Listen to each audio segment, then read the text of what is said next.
सभी विद्यार्थियों को मेरा नमस्कार।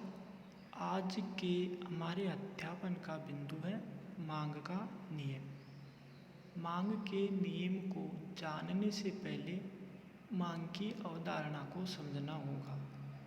अर्थशास्त्र के हिसाब से किसी वस्तु की मांग को तभी मांग कहा जा सकता है जब वह वस्तु निम्नलिखित 3 शर्तों को पूरा करती हो।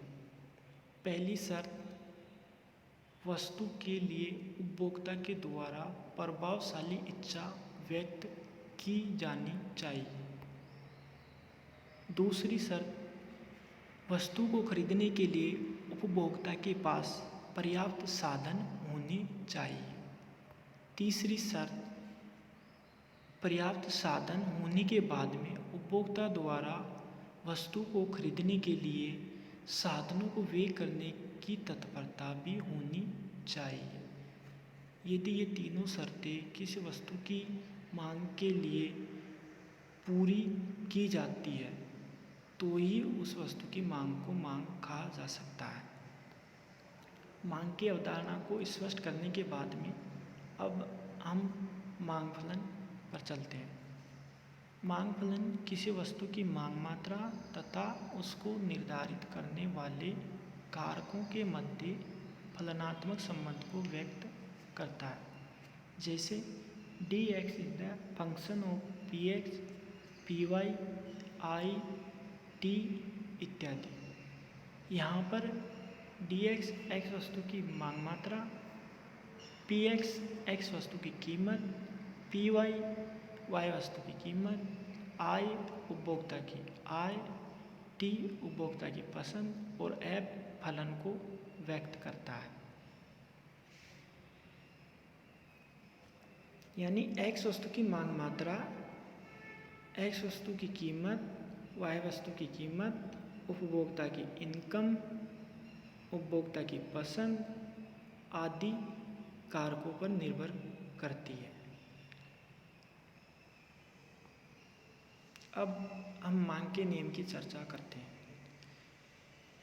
मांग का नियम किसी वस्तु की कीमत व मांग मात्रा में विपरीत संबंध को व्यक्त करता है यदि अन्य बातें स्थिर रहे। इस नियम के अनुसार यदि किसी वस्तु की कीमत में वृद्धि होती है तो उस वस्तु की मांग मात्रा में कमी होगी, जबकि अन्य बातें स्थिर रहे। यानी अन्य बातों में y वस्तु की कीमत, उपभोक्ता की आय, उपभोक्ता की पसंद, मौसम, तकनीकी परिवर्तन आदि चीज़ों में कोई परिवर्तन नहीं होना चाहिए। जैसे यहाँ पर dx is the function of px, py, i, t। यहाँ पर y वस्तु की कीमत, उपभोक्ता की आय, उपभोक्ता की पसंद आदि चीज़ों को स्थिर मान लिया गया। यहाँ केवल x वस्तु की कीमत में परिवर्तन का प्रभाव x वस्तु की मांग मात्रा पर देखा जाता है। x वस्तु की कीमत में वृद्धि होने पर x वस्तु की मांग में कमी हो रही है और x वस्तु की कीमत में कमी होने पर x वस्तु की मांग में वृद्धि हो रही है। अब मांग अनुसूची। जब मांग के नियम को तालिका द्वारा दर्शाया जाता है तो इसे मांग अनुसूची कहा जाता है। जैसे यहाँ पर इस टेबल के द्वारा विभिन्न कीमतों पर उपभोक्ता द्वारा खरीदी जाने वाली विभिन्न मांग मात्रा को दर्शाया गया है। यानी जब कीमत बढ़ती है तो मांग मात्रा में कमी होती है। मांग अनुसूची भी मांग के नियम को ही तालिका के द्वारा व्यक्त करती है। अब हम बात करते हैं मांग वक्र की।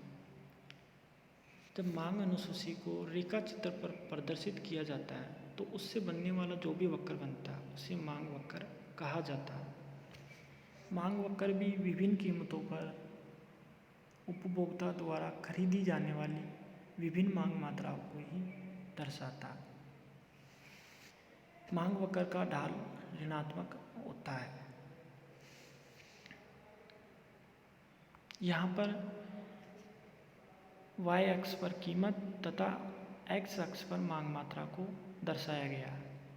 जब कीमत 5 रुपये होती है तो उपभोक्ता द्वारा x वस्तु की 700 इकाइयों का क्रय किया जाता है। जब कीमत बढ़ के 10 रुपये होती है तो x वस्तु की मांग मात्रा घटकर 700 रुपये हो जाती है। यानी जैसे जैसे x वस्तु की कीमत बढ़ती जाती है वैसे वैसे उपभोक्ता द्वारा क्रय की जाने वाली मांग मात्रा में कमी होती जाती है। यानी मांग वक्र x वस्तु की कीमत और मांग मात्रा के बीच में ऋणात्मक संबंध को व्यक्त करता है। इस तरह मांग का नियम किसी वस्तु की मांग मात्रा तथा कीमत में ऋणात्मक संबंध को व्यक्त करता है। यानी x वस्तु की कीमत बढ़ने पर उस वस्तु की मांग मात्रा में कमी होती है और x वस्तु की कीमत घटने पर x वस्तु की मांग मात्रा में वृद्धि होती है।